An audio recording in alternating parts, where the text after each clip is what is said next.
Hello, this is Derek Bertubin for Public Speaking Term 1407, and here's my group of people. Hello. These are my coworkers. So today we're going to go ahead and do the presentation. All right.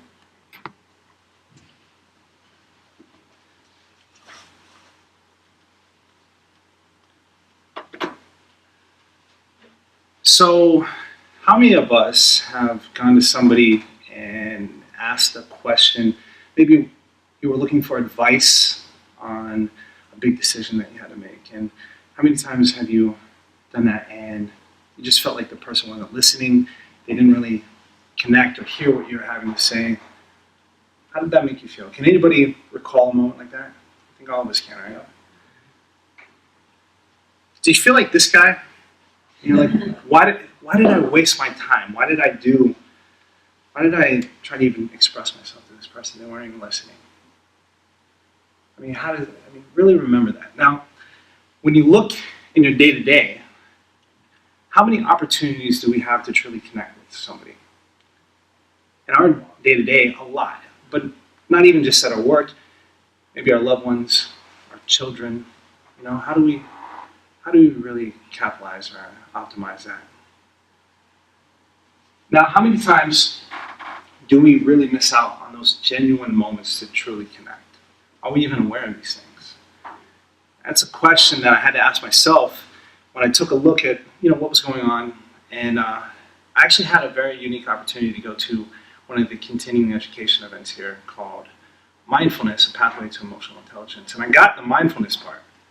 I understood that, but I didn't understand this concept called emotional intelligence. At least I thought I did, but I came to realize that I didn't. And it inspired me so much that I checked out the book Emotional Intelligence 2.0, and that's what I'm here to talk to you about, because I think that the concepts that you can learn can deeply affect how you connect to a person, ultimately to help them get past themselves to reach out to the things that they want to do. And that's what we're here for. That's what we do on a day-to-day basis. Now, there are three main points that I want to convey to you about, actually show how it is valuable. And one is the importance of mindfulness. The second is the concept of self-mastery through self-management. And the last is social intelligence or social awareness. And this is all within the theme to show you how mindfulness can lead to truly helping others. So the first thing I want to talk about is mindfulness and the importance of it. Now, there was an article in the Huffington Post written by Dr. Susan Albers, and she interviewed Travis Bradberry, the co-author of Emotional Intelligence 2.0. And the article basically summed up that emotional intelligence starts with you.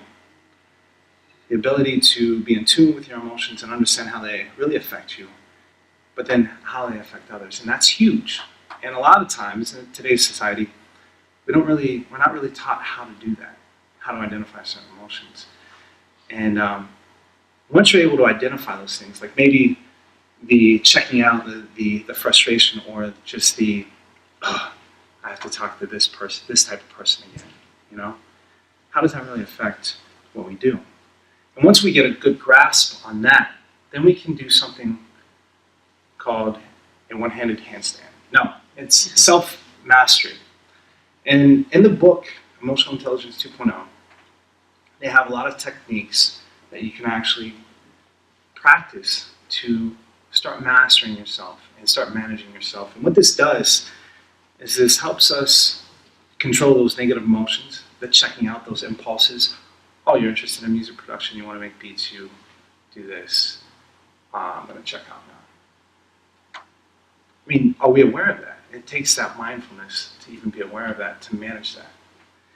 And once we're able to effectively manage ourselves in the day-to-day, what that does is, once again, it helps us keep those negative emotions and those impulses under control, but it also gives us a very clear, intentional, focused mind that helps us really accomplish our day-to-day task. Now, when I was doing the research on this, on the TalentSmart website, talentsmart.com, and that's where you can find more information about the book Intelligence 2.0, they said that 58% of your work performance is directly related to emotional intelligence. 58%, that's over half. And for those who score higher on EQ, and there's an actual test that you can go to on their website if you get the book, there's a test that shows how you score and gives you a plan, which is one of the things that I felt were awesome about the book. But 58%. So self-mastery does play a huge role, but it's only through that clearness and that focused mind and that focused self that we can do something called social intelligence, and that we can actually practice this. And it's through being very present, very, very centered, that we can actually pick up on those emotional cues in conversation that we have with other people.